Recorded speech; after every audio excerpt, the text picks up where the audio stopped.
Hey, everybody, welcome to this landmark episode 40 of the Giant Zone. We got a very star-studded show tonight. We'll start with your co-hosts. You've got Steve the Banker. What's going on? And yours truly, Fly Guy Carl. And we are joined by three solid guests tonight, all diehard Giant fans and all very known people, very well-known people out there in Giant world. We've got Chris the Entertainer. We've got Tommy G from Tommy's Takes. And we've got the one and only Nikki Snacks. Guys, welcome to the show. Thank you so much for joining us tonight. We've been looking forward to this. I know Steve and I have talked about this online for, weeks now, and we've really been looking forward to this show. And we appreciate you all giving us the time tonight, coming back. You've all been on the show. Tommy's been on numerous times. Chris, Nikki, you guys have been on once each. So we really appreciate coming back for episode 40 for us. And what we want to do tonight is we want to kind of just discuss what's taken place so far, first half of the season. We'll chop that up a little bit. We'll get your thoughts on second half of the season. But let's just start it off. How do you guys feel about where we are? We'll just go around the table here. Chris, we'll start with you. Yeah, excited to be back on the podcast. I don't remember exactly what episode I came on, but we were talking before the show. You guys said that your podcast has grown. So congratulations on that. Excited to be back talking New York Giants football. As far as the first half of the season goes, I think that's what you asked me. Listen, I would have called you a lunatic if you would have told me at the beginning of the year the New York Giants were going to be 6-2. I mean, I think I had us pegged to start 2-4, and I think I had us at 3-5 at this point. I think that's what I had as preseason. So for us to be 6-2 coming out of the bye, and especially when you factor in all the obstacles to this season already, and I'm sure we're going to get into the new obstacle, but all the obstacles throughout this season, whether it be Kayvon Thibodeau missing the first 2 weeks, the rookie growing pains with Evan Neal, Kadarius Toney, Kenny Golladay, all the injuries this team has sustained throughout the year, and for guys like Fabian Moreau to step up, and so many other unknown commodities to step up and fill the gaps. It's been great. I think Daniel Jones has played about as good as you could have hoped for going into the year with all the limitations overall on this offense. And Wink's done a tremendous job with the defense. And we've had some signature wins. These haven't been cheap wins, right? Like a lot of people were kind of saying, is this a lot like when Joe Judge first took over? Are you worried that we may be overhyping it? I don't think so. Because with Joe Judge, we beat Cincinnati without Joe Burrow. We beat the Eagles when Carson Wentz might as well have been a backup quarterback. There's legitimate wins here. I mean, we beat the Baltimore Ravens. Coming back from London, we beat the Green Bay Packers. Aaron Rodgers doesn't look great this year, but they're still the Green Bay Packers. It's still a pretty impressive win. We beat the Tennessee Titans on the road week number 1. These are not fugazi wins. This team has had some impressive wins. Could they fall up in the second half? Sure. We'll see. But so far as a Giants fan, I think the thing you got to be most encouraged about in the first half, it starts with the coaching staff, because you've seen them get so much more out of these players than the prior regime, whether that be Dexter Lawrence, whether that be Daniel Jones, Julian Love, a number of other players on this roster. So it's been a great start to the Daboll and Shane regime. Tommy? Yeah, Chris said pretty much and hit it right on the head. Yesterday I was trying to type out on Twitter a list of everybody the team has lost this season as kind of a dramatic tweet, and literally wouldn't fit inside the characters of the tweet. Going back to the blue-white scrimmage when, we lost McKeaton, a rookie. It's been remarkable. 6-2, 5 fourth quarter comebacks, solid wins over Tennessee, Baltimore, Green Bay. Honestly, I was doing a quick recap of the season. Team could easily be 8-0. You had a couple plays in the Dallas game, the Seattle game, if you don't have the 2 punt return fumbles. But more importantly, the coaching staff, Joe Shane, they've changed the stigma of this team, and it started right away. The 5 straight seasons starting 0-2. Boom, gone right off the bat, right? Already more wins so far this season than the entire last season. Positives, they handled the Kadarius Toney issue. That was becoming a problem. They got a good capital back for that. And I think the most important part is you have a GM and a head coach that are in lockstep. You have injuries. The head coach says, this is what I need for the system. Brings in a Fabian Moreau, brings in a Marcus Johnson, brings in a Landon Collins. The coaches coach him up. And here we go, 6-2, 2 winnable games on the schedule. I'm super excited for the second half. Yeah, and one other thing I want to add is you were talking, and then we'll get to Nikki as well. I'm really excited to hear what he has to say. The other thing that I really feel this coaching staff has brought to this team, and it started week number 1, is confidence. They've instilled confidence in these football Amen. players.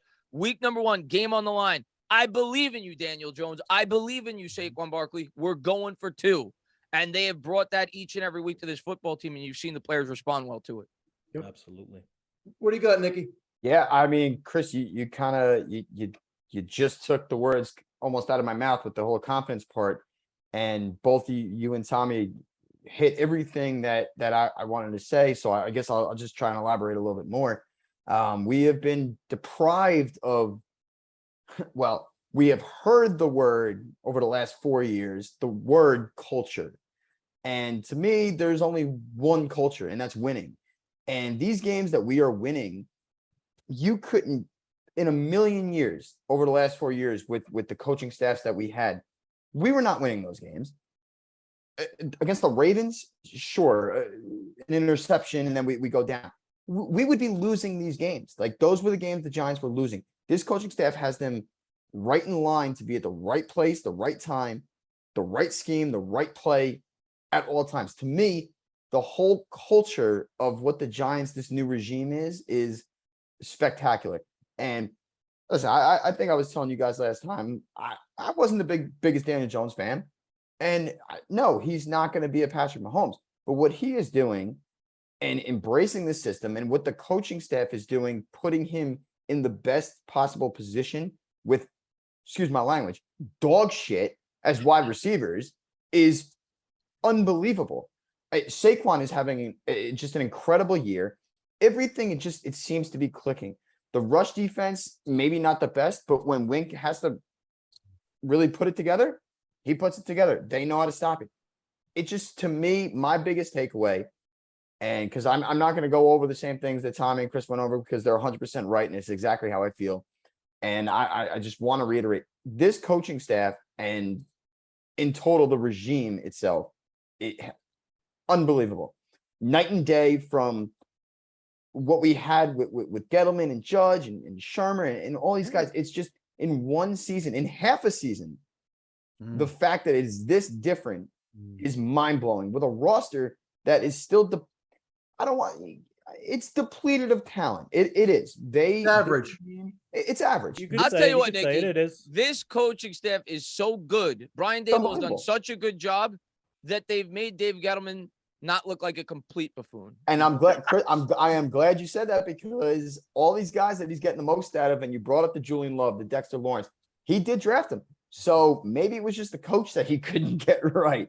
Part of And it. I mean, listen, Gettleman didn't handle contracts well. He didn't No. necessarily have a good roster building, but I think it's showing you that, yeah, coaching has a lot to do with the failures of this football team over the last 4 years. It really is just such an eye-opening thing, that having 6 wins at the bye week and going into week 10, I would have rather, if I had 2 options, 1, a bullet in the knee, or 2, the Giants having 6 wins at the bye.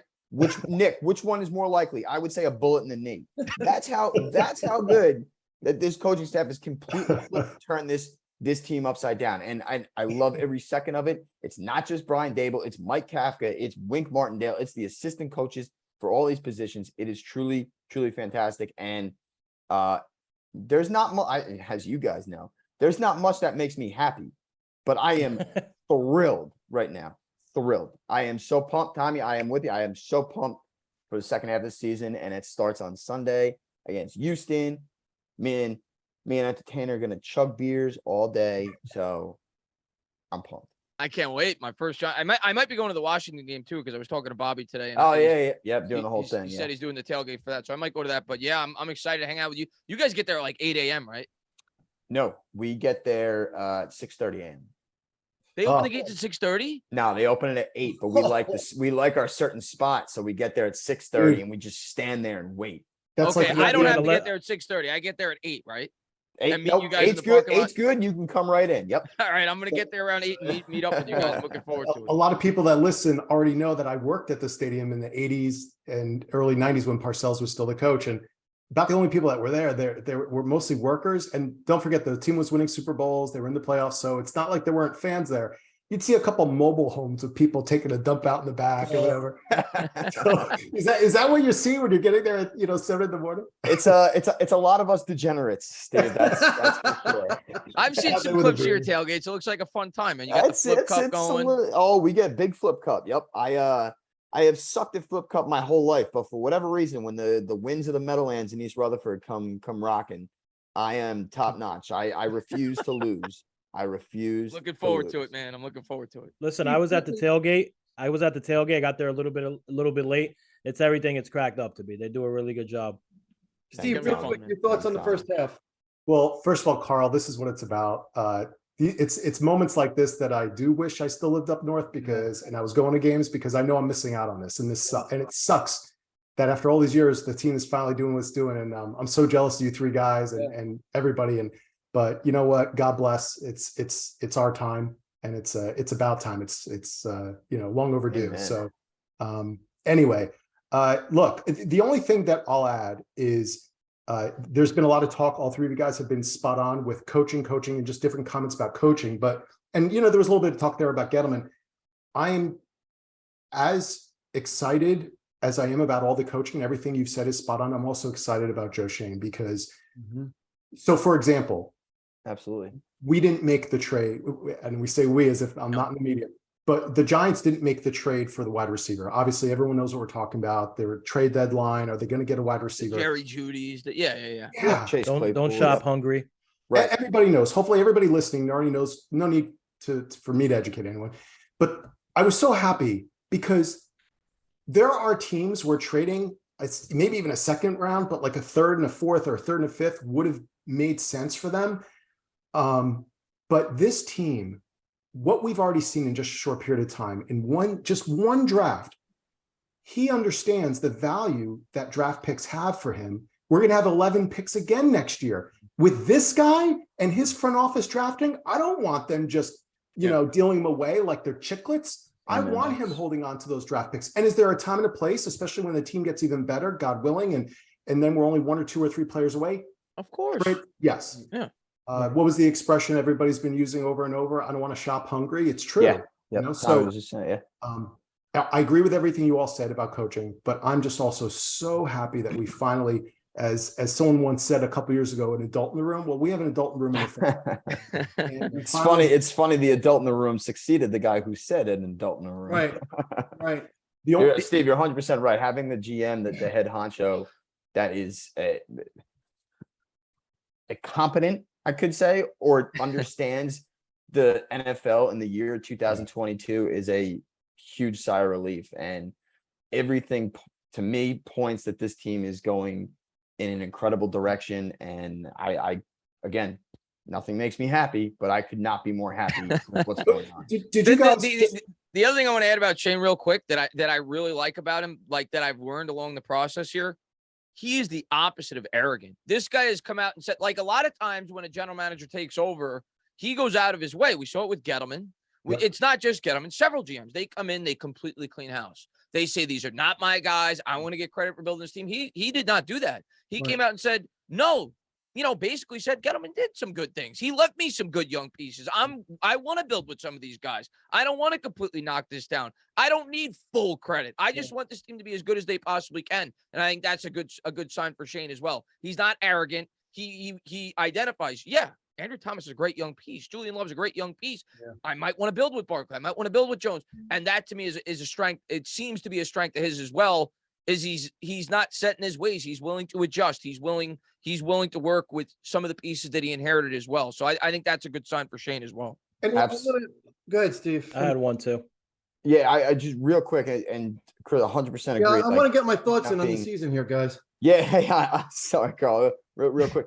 I also love about Joe Schoen, just to piggyback off that a little bit. The guy is transparent. In 4 years, Gettleman didn't do a bi-week press conference. Like, to his credit, Jerry Reese did. Joe Schoen did his bi-week press conference. He's going on podcasts. He's doing all these other different things.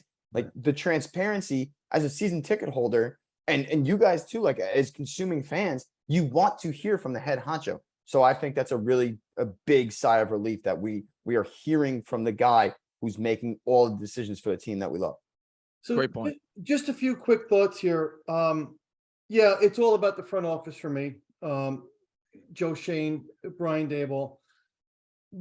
I guess the word that comes to mind when I think about Joe Shane is competence. We finally got a GM that's competent, that the game hasn't passed him by. He's a product of this NFL right now, and he's operating within it. Look, he turned zero production out of Kadarius Toney into 2 draft picks. And to Steve's point, he didn't trade him away at the deadline for a Jerry Jeudy. He's building the stables. What he's doing, he's building the foundation, which is it's what we've said we all wanted to see. So I'm very impressed with that. To your point, Chris, I think both he and Dable early in the season, before they were even in camp, to your point, they started with the positive praise of what they've got. So they didn't alienate any players. They had players buying in before they even took the field, praising this one. I like this one about this one. What we're seeing with these guys, what we haven't seen in the past, and Steve, I've said this on numerous shows, is that instead of just saying, this is our system, you're going to play it, they are taking the players' talents and strengths and developing the system around that. So they're putting them in position to be successful. And these players are all buying into that. Great point. Regarding Brian Dable, what I like about Brian Dable, he's prepared. Again, the game where Daniel Jones went down, Tyrod Taylor went down. He didn't skip a beat. Right to the Wildcat. Boom. Saquon, you're running the Wildcat. He's just prepared. And it's not too big for them. We saw that with Joe Judge. It was too big for him. Yep. So I like that. I just, the players are just, leadership is the other word I was looking for. He exudes leadership. Hey guys, follow my lead. We're going to be successful. Leader of men. That's what you want in a head coach. Exactly. I'll get you there. Just do what we tell you and I'll get you there. And it's permeating right through this entire roster and the locker room. So all positive, really excited about it. And our arrow is clearly pointing up. Yeah. And 30 years beyond. And the thing with Judge and compared to Dable, they both learned from Belichick. They were both understudies of Bill Belichick. The difference is, at least for me, Joe Judge tried to impersonate Bill Belichick. Brian Dable is his own man, and he took pieces from what Bill Belichick taught him, and he's brought it to the New York Giants. And when I say that, what he's done is he said to himself, I don't care how much you get paid. I don't care how talented you are. I want to find guys that fit exactly what I'm looking to do, and I want to be able to maximize their abilities. Before the year started, fans were up in arms about deciding to go with O'Shane Ximines over Quincy Roche. Yeah. But then you started to see, well, he felt like he could get more out of what he was looking to do out of a guy like Ximines. Same thing with David Sills and Kenny Golladay. A lot of people question that. That's what he's taken from Bill Belichick, because that's the exact philosophy that Bill Belichick always had. He didn't care where you were drafted. He didn't care how talented you were. He cared how hard you worked and what he could maximize your abilities and how you could help the football team. So I think he's taken that from Belichick, but unlike Judge, he hasn't impersonated him. And you've seen it. You saw it from the opening press conference. I say it all the time when I'm on my YouTube channel. The feeling I got when Dable had his opening press conference was like when I go live on YouTube. I don't have notes. I don't come out prepared. I just shoot the crap with people. I just go out there and I talk about the team that I love. And that's the feeling I got with Dable. He came out and just opening press conference. He just, for lack of a better word, pardon my French, he just shot the shit. He just went out there and he said, this is me. With Judge, it was like he came out with like a 4-hour prepared press conference. So it just seems so much more authentic to me with Dable. And he's not. Judge was robotic. Judge was he was robotic, and Dable's he was putting on a show. Like a human being, right? Yeah, exactly. It was just a show. It was just histrionics. Also, a good point is everybody talked about the offensive line before we came into the season, right? The offensive line has been a disaster year after year after year. What does Joe and Shane do in the offseason? He gets Glowinski, right? Not a huge pickup, not a huge free agent splash. He had the money. He got what he could. Yeah. Right. He worked with the scraps he was given, and the New York Giants are second in the NFL in rushing right now. And that's a huge reason why they're 6-2. And they're doing it with a rookie right tackle. I hope he gets back well soon. Joshua Ezeudu has been in there, another rookie. Feliciano hasn't played a lot of center. He's been at center. So it's just amazing how, to reiterate, the GM is bringing the pieces in. and the coaching staff is just coaching them up. If I would have told you the Giants would have the second best rushing attack in the NFL at the midway point, And that's you'd be after like, the "You're bye, by the insane." way. That's after Right, we had that's our after bye. the bye. And shout out to Saquon Barkley, of course. We don't do it without him, but just a really beautiful job of getting the players, coaching them up, and being in tune with each other. It's been masterful. But to all your points, you know why all this is happening? When we really step back, what this to me at midseason, what this is about is the lesson to be learned about having a GM, hire a coach, but where they're symbiotic. These guys were not just together in Buffalo; they worked together in Miami. Shane in his press conference, right? Everybody saw it a week ago where he talked about a couple statistics. It was like, wow, you're not going to find this on NFL.com. Going into this past week, our team, the Giants, led the NFL with 12 players who are not on the roster by the end of August that have been contributing. The Fabian Moreau's, the Williams, the guys that they had to sign off either other teams' practice squad or they were still hanging out there Absolutely, as great point. free agents. Number 4 in the league in playing rookies. All those things happen when you have a front office and a coaching staff that are in sync. So when the front office and their pro scouts come in and say, listen, we've been following these guys. They're available. Like they just signed Isaiah Hodgins. I mean, obviously they all know him from Buffalo, but over and over as fans, I think a lot of us like, Chris, to your point, like really like that guy, they are when was the last time previous regimes where you saw the GM and the coach celebrating on the field, celebrating in the locker room together, handing out game balls and together in press conferences, not just one before the season and one at the end, but during the season? I can't remember the last Never time. in my I life. wasn't allowed to celebrate, unfortunately. Right. Yeah. Even with the Coughlin could you, and Reese. could you imagine Dave Gettleman and Pat Trimmer hugging it out? I can't. No. But I don't yeah, know about that. and that's what you want. You want a head coach and a GM who want to work together because that means we're finally going to have some sustainability. They are You know, perfectly you- in sync. You don't want a head coach that gets fired every 2 years. That's how you screw up your quarterback with Daniel Jones. He went through 3 different schemes in his first 4 years. So hopefully we're getting him on the right track and everybody else on this football team. But I think we're finally building something, and I think these guys are going to be the face of it. Yes, agreed. Amen. Steve, why don't you ask a question to the group here, and we'll see how quickly we can get through it. So I have a question, and I did some research. As Carl knows, I like to do my research. And so let me, before I ask the question I'm going to ask you guys, not an I gotcha, but just give you some information. Since the year 2000, all the Super Bowls that have been played, there have been 21. So hopefully we're all good at least general math. 21 Super Bowls, 2 quarterbacks. That's 42 starting quarterbacks. Tom Brady was selected not in the first round. We all know where he was selected. So he's won 7 Super Bowls. He's actually played in 9. So taking Tom Brady away, of 42 starting quarterbacks, would it surprise you if there were 10 that were not taken in the first round? Wow. Well, let me think. Let me see if I can name the 10. Let's have fun here. Tom Brady. Oh, you said excluding Tom Brady. Take away Tom Brady. Okay, we'll take away Tom Brady. You got non-first round quarterbacks. You've got I'll actually keep track if you like. guys that just played in the game itself or won. They played in the game. So, and by the way, Nick Oh, Foles. we're not talking winning quarterbacks. just some quarterbacks won, that played in the game. some won, some lost. So how many total quarterbacks? 10? Jake Delhomme, Nick Foles. Hold on, I'm keeping track. Nick Foles. Yeah. Jake Delhomme. Jake Delhomme, Nick Foles, Kurt Warner. Dilfer. Was Dilfer a first round pick? He was a first round pick. He was taken. Yeah. Joe Flacco. Trent Dilfer was a second first pick. round pick. Flacco was second round, right? Yeah, Flacco was second round. Kurt Warner.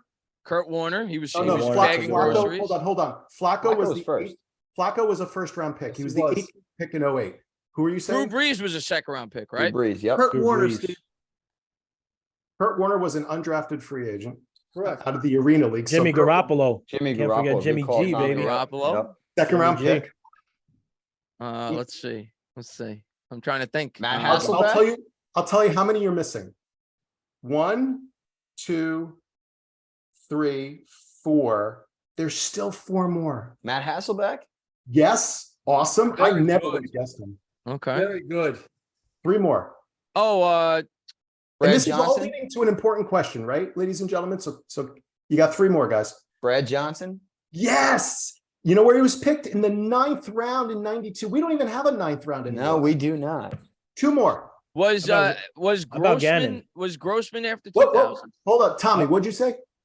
I'm not 100% sure, but I believe Rich Gannon was picked in the later rounds. Good That's call. right. I got Flacco wrong. I'm trying to redeem myself here. Rich Gannon. But Rich Chris Gannon. said Flacco too, though. So Rich I Gannon. thought Flacco was a second round pick. me too. Rich Gannon was in the 4th round of '87.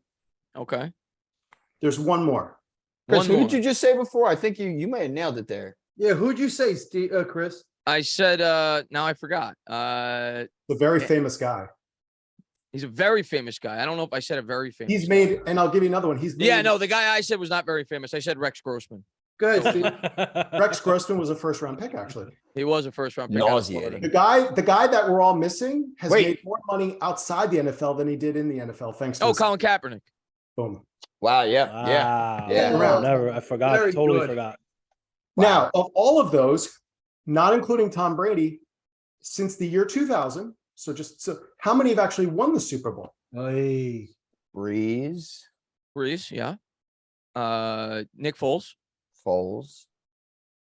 And I know that's a trick question with Nick Foles because he didn't start the season. He didn't win a lot. Yeah. Of Yeah. but he- Yeah. You know, you give But him we'll, credit. we'll give it to him in the basis of this. I give him the ring. conversation. I give him Yeah. the ring, not once. He 'cause did he Right. did the whole He did it in the playoff run. He playoffs. did what he had to do. Yeah. Hey, Hey, Rich Rich Gannon? Rich Gannon didn't win it. he didn't win. He lost to the Bucks, right? Yeah. There's one more. Hi, Brad Johnson.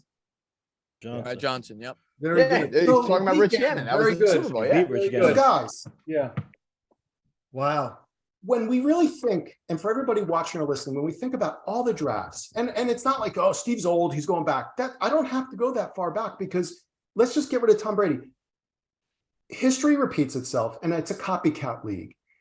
And my question is, I think traditionally in the NFL, the logic when it comes to so we're talking about quarterback, right? And we're talking about Daniel Jones. And I don't think we need to have a whole conversation specifically about Daniel. To me, this is take a step away from Daniel, because I feel like between our podcast, all you guys, other shows, the media, it's Twitter, it's probably like ad nauseum, right? Like, oh, let's just take a break from that. So let's just talk philosophy as an organization, as fans, what you guys think. I'm curious. I think traditionally the NFL is a place where it's like, oh, if you miss 2 years later, 3 years later, draft another quarterback because you're going to have a top 10 pick anyway, draft another. And you know, what's the theory? Einstein, the definition of insanity is doing the same thing over and over and expecting different results. I heard someone, I think it was a former GM who said it on one of the shows earlier this year. He said, watch, there's going to be a trend. People are now not just copying the Ravens and the Steelers and, oh, those are the great franchises of stability. People are going to start copying Kansas City. And specifically the idea that they had Alex Smith and Reed and the GM at the time, they said, you know what, let's stick with this guy. He can take us to the playoffs. Let's see how far we can get. And in the meantime, until we fall in love with someone, we'll build a foundation. What did they do? They ended up falling in love with Patrick Mahomes, and the rest is history. And I thought, wow, that's totally recent. But then I thought, that's not so recent. We did that. The Giants did that. We had Kerry Collins. He took us to a Super Bowl. Yeah. We ended up getting rid of Fossil, Ernie Accorsi, Kurt Warner. I mean, the Packers did it with Aaron Rodgers and Brett Favre. Yeah, they had a bridge. They had a bridge. Well, so my question is, what do we think about the idea that if Daniel continues to improve and they're looking at him, a lot of people are like, there's only two possibilities, like we either keep him or we cut him. And what I'm saying is maybe we keep him, but the idea is continue to build a foundation until we fall in love with somebody, which may not happen, unfortunately, Listen. for 2 years or 3 years. Yeah, I'll get on that. You're Maybe speaking that's my the language. philosophy. This is what I've been saying on my channel all year since before the year started.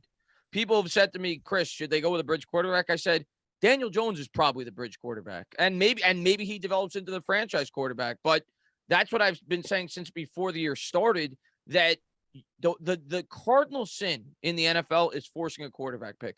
You never Yes. force a quarterback pick. And for everybody that say, because look, the Giants, I think we could all agree, are at least trending towards the playoffs, which means we're going to have like the 20th, 22nd, 23rd pick, whatever it may be. And everybody's, looks back at the Bills. They say, oh, you could just trade up for a quarterback. Every team in the league wants a quarterback. There were no quarterbacks drafted last year because it was such a poor class. There's going to be 10, 12, 13 teams in front of us that may want a quarterback. So it's not going to be easy for the Giants to just jump up and get a quarterback. And we talk about all the other holes on this roster. You're going to give up premium draft capital to go up and get a guy. If you do that, he better be Patrick Mahomes. Okay. Which, by the way, I was thinking as you said that, when you go back and look at history with the Mahomes trade, kind of the Chiefs and Bills basically traded Pat Mahomes for Josh Allen. because the Bills got the Chiefs draft picks in that trade when they traded up to get Mahomes, and then the Bills used those same draft picks to trade up to get Josh Allen. Right. So that was kind of funny. I was thinking about that earlier today, actually. They kind of swapped quarterbacks, and now they're the two best quarterbacks in the league. But if you're going to make a move like that, you better be completely convinced that they're a franchise quarterback. And in the end, I think Shane's going to stick with Jones, at least for the next year. You could, like you said, you continue to fill the holes on this team. You do for him what the Eagles did for Jalen Hurts. You get him some premium weapons. And if he doesn't elevate himself to that conversation of approaching the Joe Burrow level of quarterback, well, then maybe once you have a more established team, you do what the 49ers did, even though it may not work out with Trey Lance. But once you have a more established team, you do whatever you got to do to go up and get that guy that you feel like could be them Mahomes. But you never force a quarterback pick, especially when you have as many holes as the Giants currently have on this football team. But so before we move on, two things. One, isn't that though the pattern in the NFL? Everybody seems to force quarterback picks. They Yeah. lust over it. And It's a number lust. two, even Ernie, of course, he used to say this. You stake your reputation on it though when you do take one, because if you swing and you miss, you set a franchise back Especially when you trade up to get one. 5 to 10 years. Yep. Yeah. And let's remember one thing, guys. Well, let's remember two things. The Giants were actually in on Mahomes for a while there, and they didn't select McAdoo him, loved him. right? Same thing with Herbert. They were in on Herbert. They didn't select him. So the thinking does exist within our building. It just never materialized. But Yeah. go ahead, Steve. Keep No, going. please. I interrupted him. I want to hear what Tommy and Nikki have to say. Yep. Tommy, go ahead, buddy. Yeah, thanks, Nikki. I agree with Chris. Now, the unique part is that every situation is different when it comes to each team, right? If the Giants are sitting at 0 wins right now and 1 win right now, then you're saying, hey, you know what? Thank you, Daniel. I appreciate everything you've done. You've been tough. You've been a great teammate, a great leader. We're going to go get our guy, whoever that might be. But Giants are looking at 10, 11 wins. And not to toot my own horn, I was on this show a couple months ago and we did our predictions. I did Receipts. say, I knew this at was the coming. receipts, I did say 10, 11 wins. Receipts. Yeah. But seriously, think about it. Daniel Jones, listen, like you said, is he Pat Mahomes? Is he Josh Allen? No. But he's Daniel Jones. And what I mean by that is he's tough, he's smart, great teammate. He stayed healthy, knock on wood, this year. The guy could run the crap out of the ball. There's been no team that's really been able to stop him on the ground other than Seattle this season. He can make every throw on the field. Does he have his flaws? Does he miss a few throws? Are some of his throws not as accurate as they should be? Of course. But at the same time, I mean, this guy's throwing to, people that were bagging groceries at ShopRite a couple months ago, right? Like, let's be realistic. And then we're talking about the O-line. While the O-line has progressed with the Russian attack, the pass blocking hasn't been phenomenal, right? You've had Evan Neal had his struggles. You've had Glowinski had his struggles pass blocking. If you look at, I'm not a big fan of PFF grades, but if you look along the line, it's been tough. So he's had every challenge in the world. And he's learning a new offense. Brand new offense, another offensive system. So he's a kid that you could throw a lot at. He's also a kid you could put in a playoff situation and said, hey, don't make mistakes. Hand the ball off to number 26. Let's play this game our way, get some stops on defense, and go win this football game. That's why I think Jones as a bridge quarterback makes all the sense in the world. And I could not agree with Tommy and Chris more. It comes down. I'll preface by saying I completely understand the notion and the fact that a new regime, a new general manager, a new coach, especially an offensive minded coach like Dable, when they come in, they don't want to be married to the quarterback that was here in the past. I completely get that. And from a GM standpoint, you want to get the guy, if it's in the draft or whatever the case may be, you want to get the guy that your coach likes and then build the team that way. That rookie contract with a quarterback is very, very, it's sexy. You could build the whole team and then groom him and then say year 2 of it. Like, for example, the Jets and Zach Wilson, they built that roster out. That's a really good roster. Do we know about Zach Wilson? No, we don't. He's still on the fence. I think we know what we have in Jones, and I think there's still so much more room for growth for him. And Tommy, you kind of hit the nail on the head when talking about like qualities I like in a quarterback. I'm sorry, he is tough as fucking nails. Like, legitimately might be the toughest quarterback in the NFL. Eli was pretty tough too. What happened? Oh, yeah. Eli was pretty tough too. Oh no, of course. And everything I was pretty about good to say, streak, if I remember. it's like Eli light. Jones, this part isn't about Eli, but Jones is very athletic, extremely athletic. You could scheme runs for Daniel Jones, and you've seen he's closed out games on his legs. like that's huge. If the defense thinks the ball is going to Saquon and they bail out on Saquon, he does a bootleg and gains 11 yards for a first down and seals the game. That's happened 3 times already this and I year. want to put this Look at thought the in your head, Bears Nikki. game. The Bears I wanna- the Bears were in shambles over that RPO. I The want to get you bootleg. excited. I want to get you excited, Nikki. Oh boy. Put that thought in your head right now, and let's say we bring back Barkley and Jones next year, and we add a premium weapon on the outside. Ooh. Let's say we had a wide receiver like an AJ Brown, someone comparable to that, right? Yeah. You think about how lethal that dual running attack is right now. If you have to account for a number 1 wide receiver on the outside, how in the world do you defend Daniel Jones's legs and Saquon Barkley's legs when you got a premium wide receiver on the outside? You don't, and especially when you have 2 offensive-minded guys like Brian Dable and Mike Kafka calling plays. And if say Mike Kafka goes for another job, Dable's grooming somebody else. Like that offensive system in year 2, like you're saying, Chris, with a weapon outside. Are you kidding me? You're going to get And Bellinger Daniel back Bellinger, healthy? too. Yep. I love See? Bellinger. Yep. I know we're going to talk about him in a minute. Yes. And then another year of improved offensive line play with Evan Neal, who's going to progress. There's no way. And Jones' second year in the system too. That's what I'm saying. Like, come on. Exactly. To me, he's not going to cost you $45 million a year to pay. No, absolutely. Why not. would you? Why? When you're 3 picking- years, 80 million with the ability to get out early. That's Yeah, that's what you're avoidable looking for. trades. That's Yeah. fine. Yeah, Right. I'm good. I'm good with that. And where we're going to be picking, do we want to risk all the draft capital in the world for a QB class that we may not be sure about? Why not go with the guy that's been in your building all year that you know that you can groom even more in year 2 with an improved offensive line, improved weapons outside? I mean, to me, it's a no-brainer. Like Tommy, Chris, I don't have much more to add to what you guys are saying. I am in full agreement. I'll put in a caveat. The only way it's not a no-brainer is if they feel insert quarterback's name here is the next Pat Mahomes. Right. Right. is If the- you're madly in love, I'm not going to get mad. Then do you it. get your guy. Then you get your guy. And I Yeah. and I think it's only been not even a year since this regime has fully taken over and putting their implement their tax on this team. I will trust what they want to do. If they Yeah, think, absolutely. if they And think Joey trust. exactly. If they think mortgaging picks in the future to go up and get a guy that they firmly believe in, You just better be right. you better be right. Exactly. Or else you're going to be gone in 2 years. Yeah. Yeah. But I Here's- will put it blind faith. I would trust that. Here's the situation that Daniel Jones has created. And again, Steve, I also like the idea of Daniel Jones as a bridge quarterback. I agree with everybody else. It's a no-brainer. They love his work ethic. First one in, last one out. They call him a gym rat. Okay. He's not a me guy, he's a we guy. What I've been impressed with the most, and Steve, I've said this on a couple of our earlier shows in the offseason, is that he's taken that step where he now leads.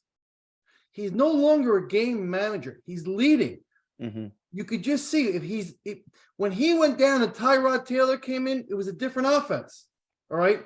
He's putting this team on his shoulders. He's making good decisions, and the team is rallying around him. They feel we've got our guy.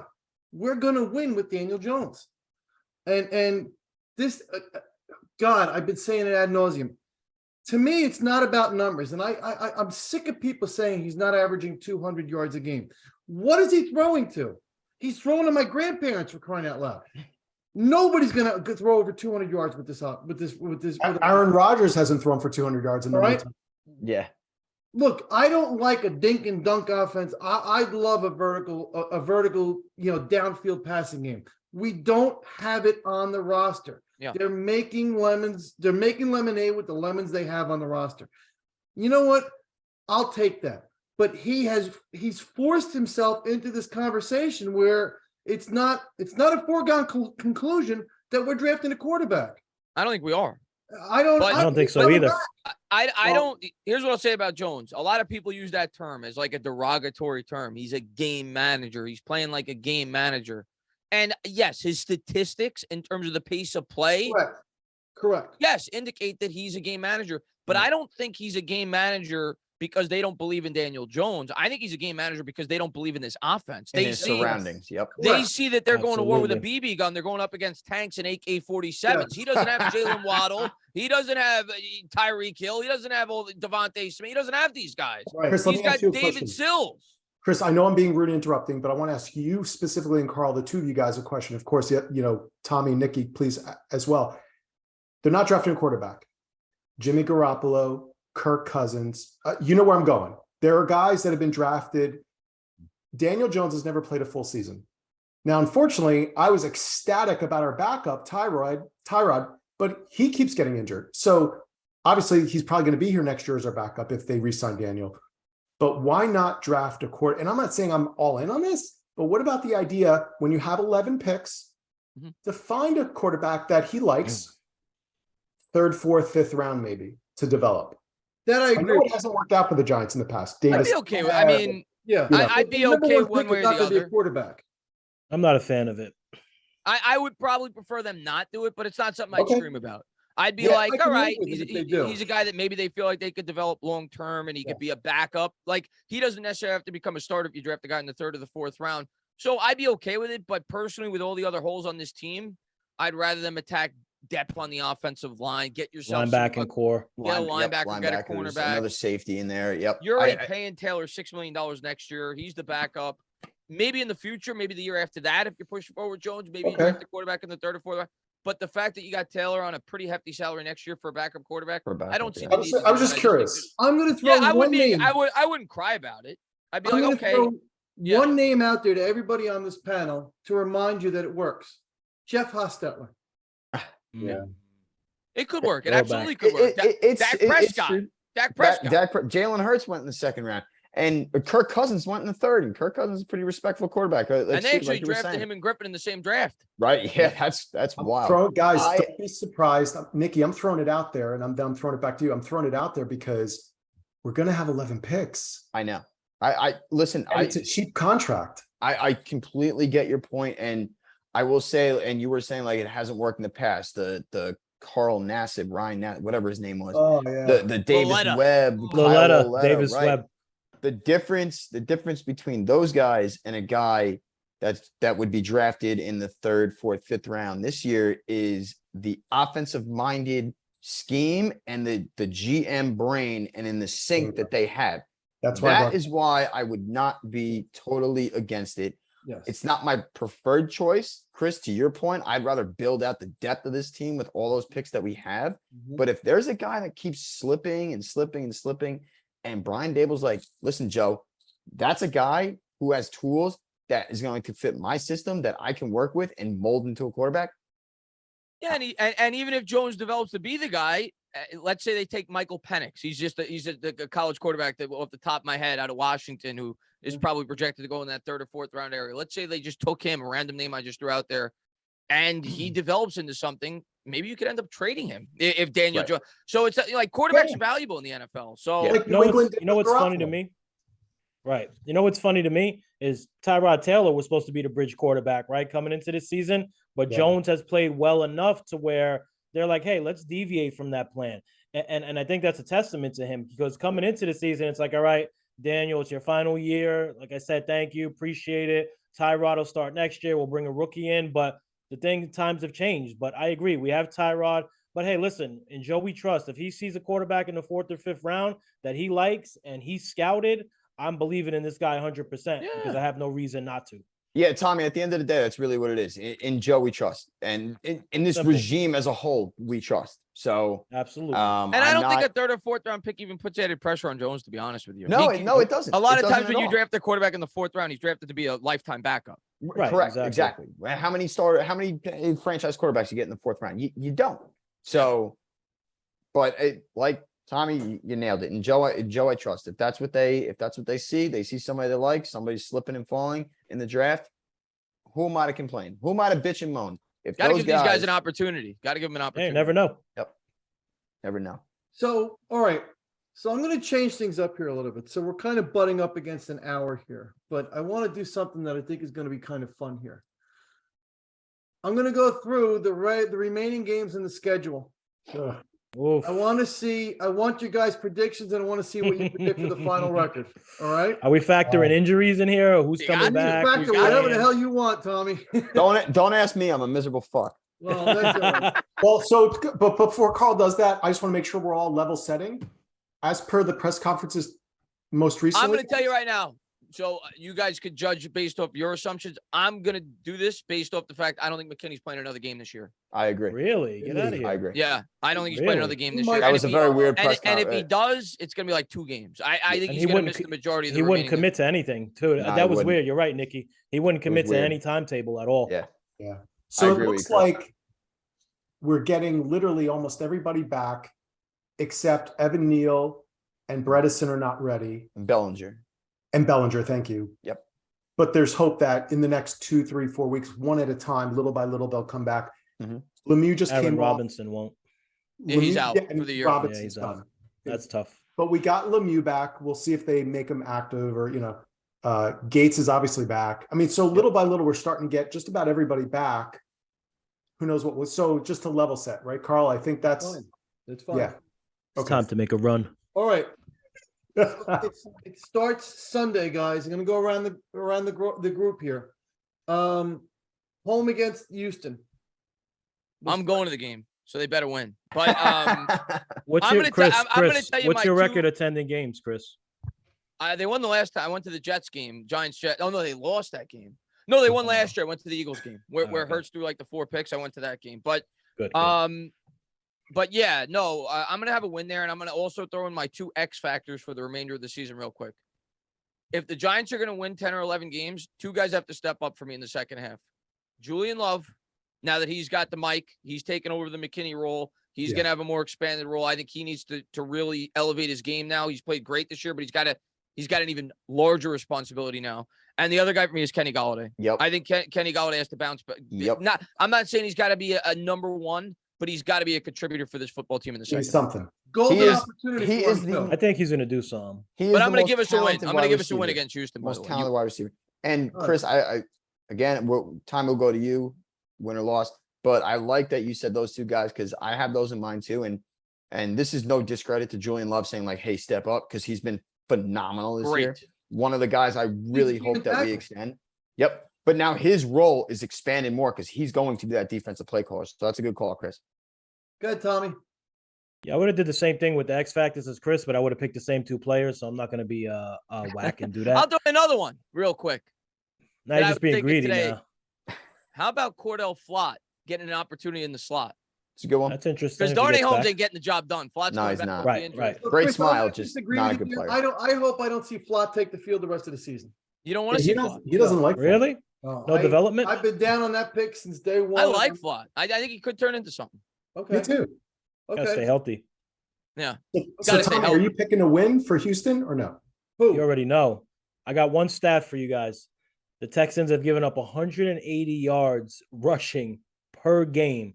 They're last in the NFL by almost 40 yards. Giants are going to run wild on them. Okay. Jones And let me say one more thing. Let's Let do me it. say one more thing. Nothing would benefit this Giants team more than to go out there Sunday and kick Houston's ass. Yeah. So you don't have to start hearing about the McKinney situation and Yep. the cloud because you already Get know in back the New on York get market. back on the good vibes. Get back. Yeah, on the let's good forget vibes. about that. McKinney, we see when you get back. I don't want to hear about no boat trip. I don't want to hear about none of that stuff anymore. Go out there, run wild on them, and get win number 7. I think. Hold they on, will. Tommy. I got a question for you before we move over to Nikki's prediction. Who's Yep. going to be our punt returner? Oh, Yeah. That's a good question. How about Pimpleton? What Pimpleton or whatever his name is, maybe. Yeah, my dude. I like go him. I'll go Hard Knocks. Pimpleton's what they used to call me when I was 14 years old. So I don't know about that. Next, what are we looking at Sunday? So I like Chris and Tommy's idea. I'll give 2 X factors, 2 different ones. I'm gonna go Evan Neal when he gets back. I think him shoring up that right side of the line will be huge. He was starting to show an improvement before he went down. So I think him coming back healthy and understanding the speed of the NFL game, I think he's going to be a big contributor. I want to say Wan'Dale Robinson because I think Wan'Dale, A good one. Joe Shane, he was on a podcast with Peter Schrager, goes, we drafted him for a reason. We had a set plan for him. I would like to see that plan. And I'm going to do a third one. I think Kayvon really. I agree with you on that. It's about to be the second half of Kayvon Thibodeau, and we're going to see why he's the number 5 overall pick. He's there. He's got a bull rush. He's always in the backfield. He's got a motor. So I think he's. I think really he's gonna have a play big factor. second half as well. I Yep. agree with you on that. Yep. Amen. And Zimenez is back healthy, so that's Win or good. That'll loss, help Yep. them. Zimenez coming back. Yep.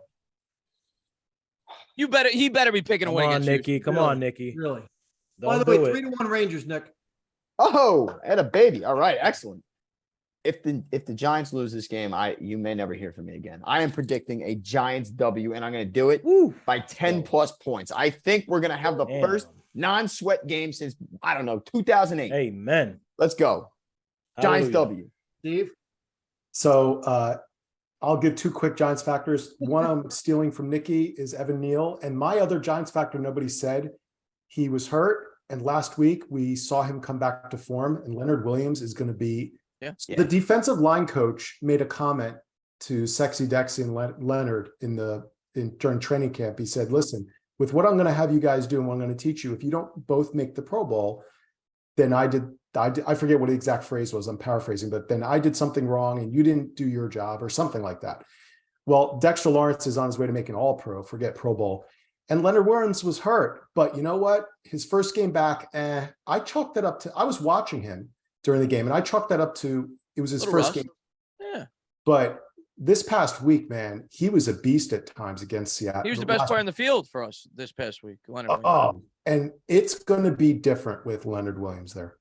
And what you're going to see is not just the difference in stopping the run again, getting back to being better at stopping the run, but you're going to start seeing him take advantage of some of that interior line. And that's going to make things easier for Thibodeau, who's screaming around the edge and getting that pocket pushed in. So I think Thibodeau is going to benefit, and we're going to see a rising, like both those guys are going to have a phenomenal second half. That's my hope. And I'd like to see Aziz get back too, if possible. Yeah, amen. Yeah. Oh, I'd love to see that formidable forefront with Aziz, Thibodeau, Dexter, Absolutely. and Leonard. We haven't seen them together yet, Nope, right? they haven't. I just imagine Wink That's controlling all crazy. those guys. Yeah. Steve. so I agree. Steve. Offensive line for sure, but that D line, I'm seeing that D line come back. It's a win. Uh-huh. Okay. There we go. So- Clean sweep right there, boys. So since What we're I'm talking giving, about. we're giving X Nikki factors might change here. his mind though. So first of I all, know I'm you gonna might say- change your mind. I'm Dude, gonna wait say till you win- see what I say Sunday morning. I'm I gonna know, say- I know you will. Guys, I'm gonna go win Sunday as well. I'm not gonna predict a blowout because Houston's been one of those teams where they hang around this year. So look, I don't care if it's a 1-point win. We get the win. That's all I want. My two X factors, I'm gonna go in a little different direction. On offense, I'm gonna say Nick Gates. Okay. If Gates comes back to form, he presents flexibility on that offensive line. Remember, he played center. Yeah. Play center. He could play guard. The guys love him. I think he could really help gel that offensive line. So That's I'm not a gonna bad say- one. That's definitely a good one. That's I a like good that. one. I like Gates on offense. Defense, I was kind of kicking it around. I agree. I think we need to continue to see Thibodeau continue to evolve. He's starting to get it now. So I think if he can continue to find his game and round into form, that's going to be used because the extra pressure we could put on quarterbacks. But I think Julian Love is also a solid one, given McKinney's injury. And by the way, first half MVP for me was Fabian Moreau, hands down, because He's definitely If the he unsung did hero. I'll not- tell you that. if he Talk did about a not good step pickup. up this season, we may not be looking at 6-2. He stabilized that definitely wouldn't entire be. defensive secondary. Yeah, he's been great for us. Yes. So all right. So we're all Hey, let me give you guys a quick thing to watch this week. A little nugget. I'm not so smart. It's just something I really picked up on in the last game that we played. I think you're going to see McFadden now start. That's a permanent switch at inside linebacker. Yeah, I agree. He had a sack. So interesting. Yeah. All right. I can see it. Sunday the 20th, Detroit. I'm gonna go first. Go ahead.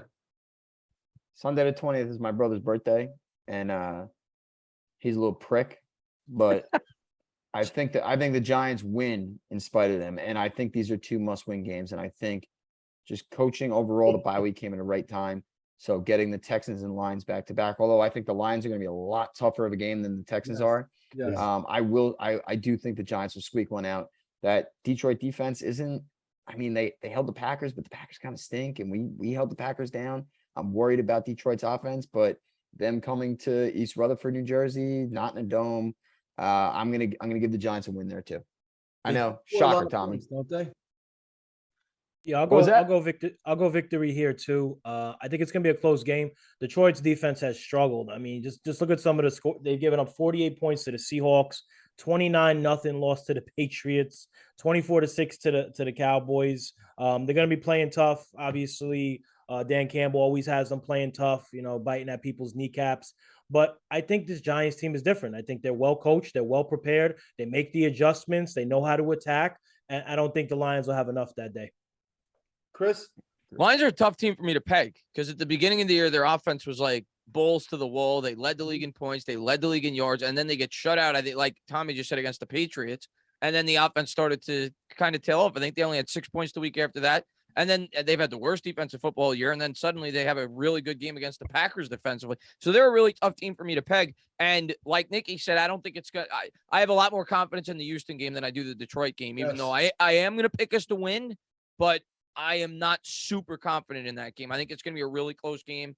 And I do think Detroit's going to give us some fits. I respect Dan Campbell. Last year, even though they only won 4 or 5 games, he had that team playing as hard as they possibly could all year. They actually have a very good offensive line, which is why I think their offense has been as prolific as it's been at times this year. They have one of the better offensive lines in football, so I worry about their rushing attack with how we've been able to guard the run. And but in the end, especially with the departure of TJ Hawkinson, who was probably arguably their best weapon after the trade deadline, and we all know we struggle against tight ends. I think the Giants will eke out a win, but I think it'll be closer than a lot of Giants fans think, but I will give us a win there. I think all of the games are going to be close. Blowouts with this team. Yeah, I'm with you on the Houston game too, by the way. I think it's within 3 or 4 points. It ain't going to be easy. Yeah, Right? 6.5 is a large spread for the New York Giants against Sure the is. That's crazy. It sure is. Steve, Detroit? I think that's another win. And I think the common theme between both of these games is if it was the prior coaching staffs, we would have gotten demolished. I think what wins both of these games is our coaching. Yeah, agreed. I think Jared Goff has been around for a while. He's been very successful. He's put up great numbers this year. Granted, recently he's been less consistent, especially with their injury at running back. But he's not used to seeing what Wink's going to throw at him. No. I am also going to go win against Detroit. Chris, I'm just going to say one thing, though. They traded Hawkinson, but you know what? Both of their backup tight ends scored last week against Green Bay. I was not aware of that. That's a Just good number. throwing it out there, guy. Look, I'm a fantasy player, so I watch that stuff. All right. Thanksgiving Day, big one in Dallas. Tommy, we'll start with you this time. Yeah, I think I'm gonna end the streak here, fellas. Unfortunately, Yep. I'm not picking the Giants to beat Dallas until the Giants beat Dallas. Straight up, Amen. the Giants have struggled mightily against Dallas. I don't have the number in front of me. I think they've lost like 8 out of the last 9 games to Dallas. Correct me if I'm wrong. And the only It's one they in- won is when Dak didn't play. Exactly. Obviously, Dak is back. That's essentially a primetime game. You're playing in Dallas. They're typically, traditionally great on Thanksgiving. I think that's going to be a tough game. I think if there's a game that we do get blown out towards the end, the second half, I think that's the game. I might be wrong, but I don't see it. And I'm the type of guy, I usually don't pick something unless I've seen it. And we've struggled against Dallas, even when, we played them in week 3. The game was close, Cooper but still, Rush. they ran the ball down our throat. Pollard went wild. Yeah. Giants have one of the worst rushing defenses in the league. How does that look on Thanksgiving versus Pollard? Yeah. All right, Nick. Go ahead, Nick. Yeah, yep. I unfortunately have to agree with Tommy. It makes me sick. I hate those scumbags and those scumbag fans more than I hate anything in the world. Same. But More than Aaron Boone? Oh, no. Different show, guys. Different show, guys. Different show, gentlemen. Sorry, Don't- Nicky. Sorry, Nicky. don't make me think, Chris.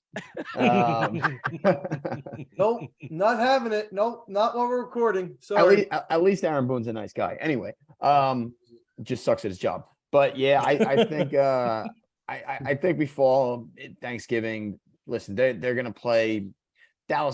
This Dallas team is prone. They know Thanksgiving. They know the week leading up to it. I think it's a tough spot. Dak's back. We lost to Cooper Rush earlier in the year at home, going to Dallas on Thanksgiving. I think it's a tough one. I'm going to give us a loss there.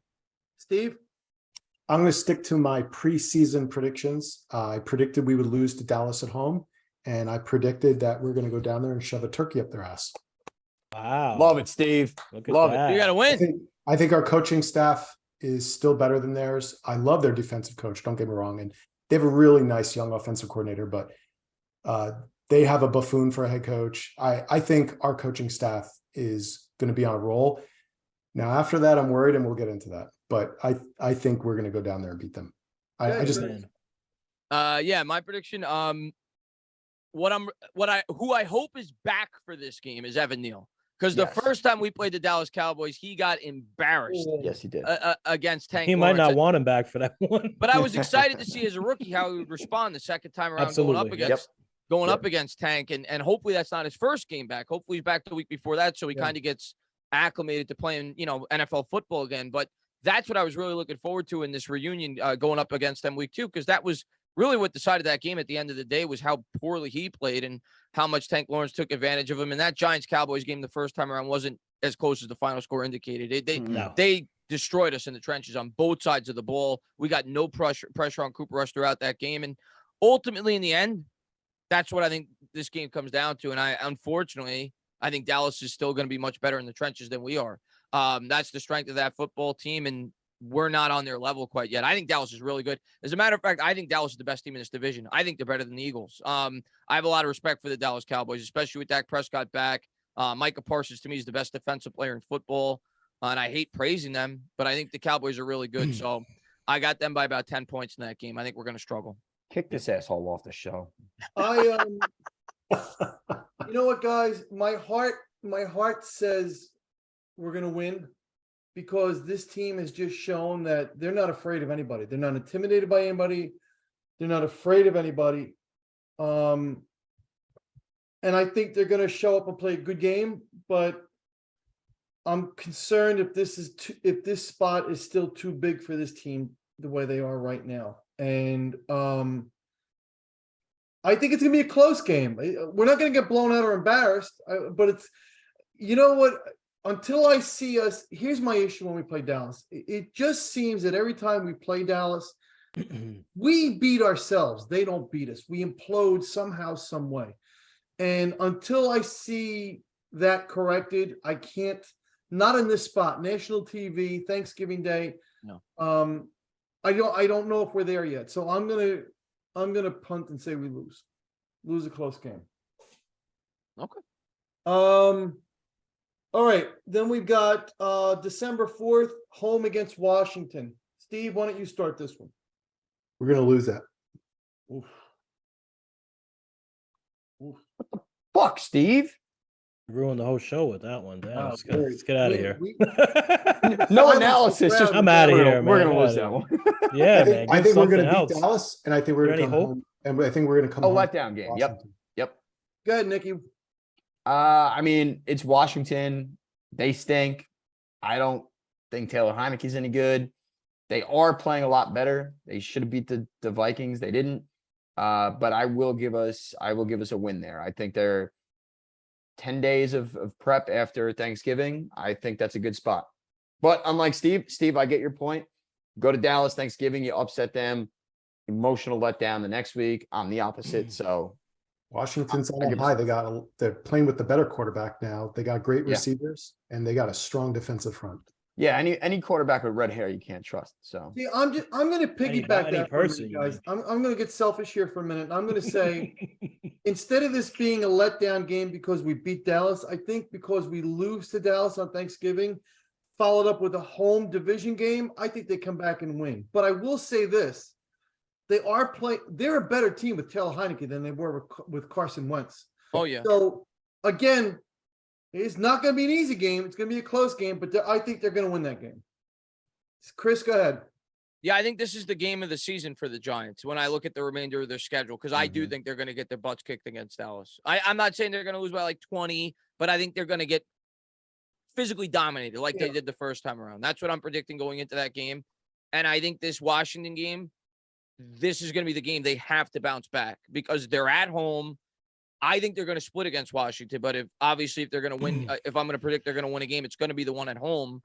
And coming off a loss against Dallas, being disappointed from a Thanksgiving, defeat. This is the biggest test for me for the rest of the year. And if they're going to make the playoffs, I think this is the game they're going to have to win. And I'm going to have them winning it. I'm going to have them bouncing back. For a lot of the reasons that Nikki said, having the extra 4 days to prepare for this coaching staff with the Thanksgiving game, you're at home, must-win game, backs against the wall. I think they're going to get it done. I think they're going to get this win. I'm going to have them beating Washington. Very close, though, because Washington's a good team. They They're are. not a They're bad tough. team. They're a They're good tough. team. Happy. They're very. Nikki, did you say they beat Washington this game? I did. Yes. Okay. I think they come back and beat. They lose. I am losing to Dallas and then beating Washington. Tommy, what do you say? I'm gonna go with the consensus here, though. I do have a lot of respect for Steve and his plan that he has in motion.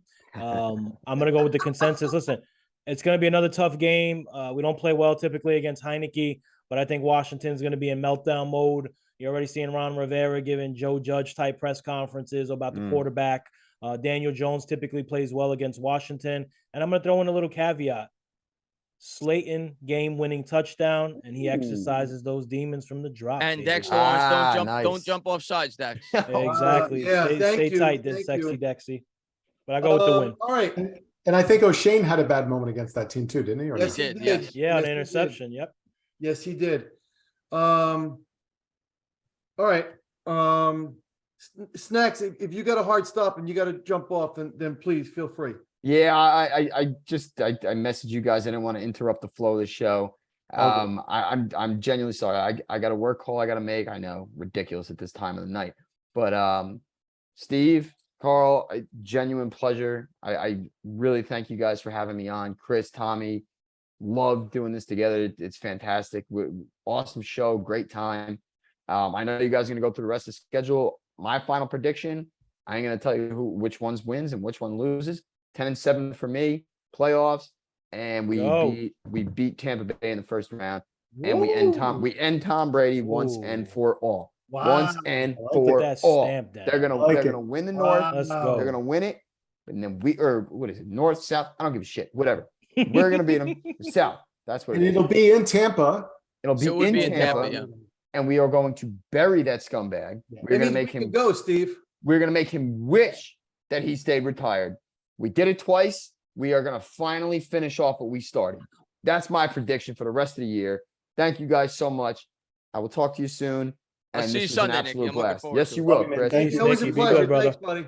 Thank you guys. Be good. Later. All right, so let's wrap this up, guys. We'll just keep it quick now. December 11th, home against Philadelphia. Chris, I hate the Eagles so much. Me too. And had we been at full strength, because I don't think we're gonna have McKinney back by then. And I don't know if Neil's gonna hopefully Neil's back by then. I think he will be, but had we been at full strength, I was prepared to pick the Giants in this game. But I really, as much as I do think if we could do what we did last year and contain Hurts in the pocket, I think you can force him to make some mistakes. And the New York Giants, if they could control the tempo of that game, have a chance. I don't like the way we match up against them, though. Now that they have A.J. Brown on that team with our cornerbacks, with those two dynamic playmakers on the outside, I think it's a disaster, especially with the way our run defense has performed this year overall. So I think we can keep it close. I really do. But I think the Eagles will beat us. Like I looked at last week. I mean, Houston kept it relatively close against them. So I don't think they're as good as their 8-0 record indicates. Like I said, I actually think Dallas is better than the Eagles. I really do. But I don't think we match up well with them at all, especially with those two dynamic playmakers on the outside. So I'm going to take the Eagles. Steve. I think we lose. It's they're just too powerful in the trenches, and they just have too many skilled position players. And they're well coached. Yes, they are. They are. Tommy. I'm gonna go win. I think we split with Philly this season, home and away. I think we win at home and we lose away. Like I said before, we have a great coaching staff that puts players in the best position to win. We got some players coming back. Hopefully, knock on wood, we don't lose anybody else.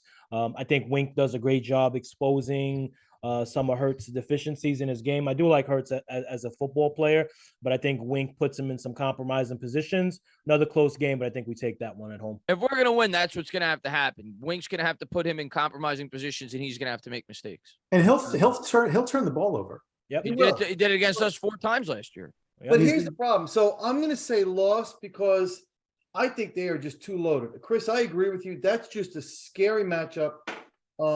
Their receivers, they can run the ball. That's just a scary matchup. And And their offensive line is probably the best in the league. yeah, and they got a strong defense too. I mean, you know what? I'm sorry, guys. It just I hate saying it. I and hate they're going to want to come in and kick our ass at home too. And what scares me about that team, guys, and nobody talks about this, because you hardly see it anymore. That offensive line's been together a long time. Yeah. All right. December 18th in Washington. Steve, go. Win. Tommy? I'm gonna go loss. I said split with Washington. This is gonna be my loss, so I'm gonna go loss. All right, so Chris, you got a loss. Tommy? Yeah, I'm gonna go same as Chris. I call split. Same home and away. I think we win at home, we lose on the road. I call the split, but I call the opposite. Yeah. Yeah. I'm kind of gonna follow suit with that. I think we lose that game in Washington. Boy, Christmas Eve in Minnesota. Oh, Tommy, you start this one. Damn, that's interesting. That's an interesting game. I'm not gonna lie. I think that's a loss, fellas. I'm not. I'll be honest. Minnesota is a solid team. That Kirk Cousins is playing well. I think they're a well-coached team. I just think that's going to be a tough game on the road. The defense is playing well. Hard to see, obviously, so many weeks down the line. I'll call that a loss. I'm going to jump in here and I'm going to say, and Chris, I know I've been saying, the Giants aren't going to blow anybody out and they're going to be close games. I can actually see us getting our doors blown off here. This is a loss. This is a bad This spot. will be a tough one.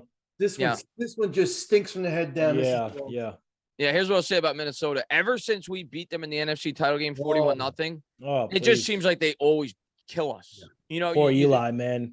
Eli Manning threw the four used to get four tortured by them. interceptions. They returned 3 for touchdowns, I think it was. And they just always seem to have our number. And they have a good team. I mean, they have a very good team. I picked them to win the North before the year started, so I like the Vikings. And they had TJ Hawkinson to that offense. And you already think about the weapons that they already had. I mean, Justin Jefferson's probably the best receiver in football. Dalvin Cook's a dynamic running back. So I just don't know how our defense is going to stack up against their offense. That's what I worry about.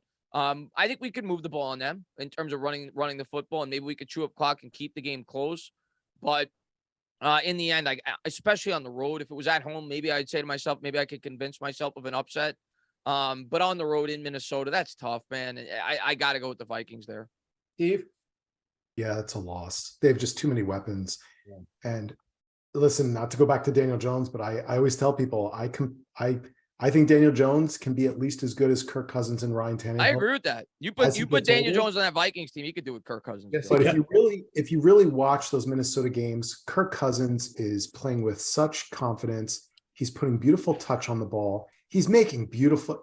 He's playing good, as good. He's this a year good quarterback. Cousins is a good quarterback. He's a top I 10. think he gets a lot of unfair hate, man. I think he is a Yeah. really solid quarterback. He's a Maybe he's not the top 10 prototypical.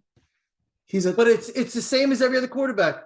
You you give him weapons, and he can be successful. and an He's offensive got line. the same thing. We just don't have the weapons. Sorry, And an Steve. offensive line. Yes, Yep. correct. All right, 2 games left, guys. And I'm going to start with this one. January 1st, New Year's Day, home against the Colts. That's a win, and I actually think we win that by double digits. Yeah, I got to go with a win here. I mean, I don't know if I was up next. I didn't mean to cut anybody off, but That's all right. We're just uh, going in circles here. yeah, I got to go with a win. I don't know what Jeff Saturday is going to be, but he's the most unqualified head coach in the history That's of a the NFL. ridiculous decision. Absurd. And maybe he works out. Who knows? But Maybe. has no coaching experience outside of, I think, 1 year in high school football. Yep. Sam Ellinger's the quarterback right now. I mean, to me, it almost feels like the Colts are tanking with some of the things that they've done. So yeah, I think we're going to win that game. I had that as a loss before the year started, but based off all the variables and everything else, I think we're going to win that game. Steve? Oh, I was just gonna say it's a win and it's a you know what show over there. So this should be our biggest margin of the year. Tommy, what do you think? Yeah, I agree. Colts beat the Chiefs a few weeks ago. That was their Super Bowl. I think they're starting to spiral downward. I think Jim Irsay is one of the worst owners in the NFL. I think this decision shows that. I don't agree with it. I think it's a slap in the face to a lot of people, a lot of hardworking individuals in the NFL coaching ranks, and I think the Giants kicked their ass. All right, guys. Last game of the season, and man, it's a doozy. Chris, we'll start with you. In Philadelphia, January 8th. Oof. Possibly I'm gonna- for a playoff. Bring it spot. home, Chris. Bring it I'm home. going to go Chris. win, and I'm going to tell you why. Woo! I'm going to tell you Wow. why. It's not because I think we're better than the Eagles. It's not because if it's I know not what because you're gonna say. it's not because if the Eagles were going full throttle, I think we'd win that game. I think the Eagles are going to have the number 1 seed locked up. Wrapped up. Have you seen their schedule? They might be undefeated Absolutely. going in. And well, if they're undefeated, they probably play it out like the Patriots did and try to finish 17-0. But if they have one loss on their schedule and they have the number 1 seed locked up, I could easily see Sirianni say, all right, maybe we play for the first half with our starters and we rest up for the playoffs. So because of that, and I wanted to pick one upset out of the remaining games, only because of that, I'm going to pick the Giants. Now, if the Eagles play full out, I'm taking the Eagles, but I don't think that's going to be the case. I think the Eagles are going to have it locked up. I think they're going to have the number 1 seed locked up by then, and the Giants will benefit because of it. Steve? I think we lose. I hear what you're saying. I agree with everything you're saying, but I think they hate us Yes. so much. Yes. As we saw when Doug Peterson was on his way out, Yes. that, and quite frankly, they have the best general manager in all of football. And Howie Roseman, I hate him. there's more depth on that team than we even realize. That Sirianni will do just enough. That I'm still worried about that game. I have that as a loss, which still is an 11-win season for us with my record. So I would still, and quite frankly, we may be playing for a wild card, and they would want to keep us out of the playoffs. I think any other team, I agree with you, but it's Philly, and they can go to hell. Yeah. But Tommy? Yeah, it's a tough one. You know, playoffs might be on the line for the New York Giants in the last game of the season. I think Chris hit it right on the head. You know, are they already locked up? Are they playing their backups? I think it's a possibility. Even if they have it locked up, they're not going to want to let the Giants get into the playoffs. So I think that you're going to see starters from Philly in that game regardless. I'm going to go with loss. Yeah, I'm going to go with loss, unfortunately. I think that's a tough matchup on the road in Philly if they're playing all their starters. You know, the Giants fan in me hopes for a win, but I'm gonna be a little realistic. I'm gonna go loss on that one. I'm gonna go loss also, just because and Steve said it so well. They just hate us. it's Yeah. such- They got it wrapped up or not. They are We not. hate them too, man. Let's get it straight. We hate You them guys too. convinced me. They're not going to bench their guys. I got the Giants going 10-7. They're going to lose. You guys convinced me. And that's 10 and what I 7's am. good, man. You know Yeah. what? The Eagles are not going to let us come into their stadium and beat us, and maybe let us get into the playoffs because of that. I don't see it. That's a loss. Giants. I have the Giants going. But what I'm going to say is, I looked around the standings in the NFC. I think if we go 9-8, we're making the playoffs. Oh, that's tight. It's tight. 10-7, we're definitely making the playoffs. When you look around the league right now, I mean, right now the 8 seed, which is the last team that's not in, is a tie between Washington and Atlanta. They're both 4-5. So for either of them to get to 10-7, they got to go 6-2. I don't see that happening. Right. So 10-7, we're definitely making the playoffs. 9-8, I think we have at least a 50% chance to make the playoffs. Yeah. Guys, a lot of fun tonight, man. This was great stuff. You know, either way, 10-6, 11-7. Who really would? All right, Tommy, Crazy. props to you. You called it, but who else really would have saw that coming beginning of the year? I I had 7-10. I'll be the first to say it. I had 7-10. I had 6-11. Yeah. So I didn't see it coming, you know, but I think we're set up for a very long-term run of success here. And that's the biggest positive and takeaway that I get with this team. In fairness to our predictions preseason, we didn't know what the hell Brian Dable was going to be. Right. You know, if I knew Dable was going to be this otherworldly coach, yeah, I probably would have said 10 or 11 wins, but he was an unknown coming into the year. So how could you predict, you know, how that was at least my rationale. It was like, Right. Even Vegas, what did Vegas say? 6.5 wins? Right? yeah, Am I 6.5 or 7, somewhere in there. Yeah. You had no idea Barkley would be playing at an MVP level. No Yeah. idea Jones would limit the turnovers the way he's done. You can't ever predict that. New offensive coordinator, Mike Kafka. We didn't know what we were going to get there. He's done a good job. Look, Good job. look at all the halftime adjustments this team has made. Who would have saw that coming?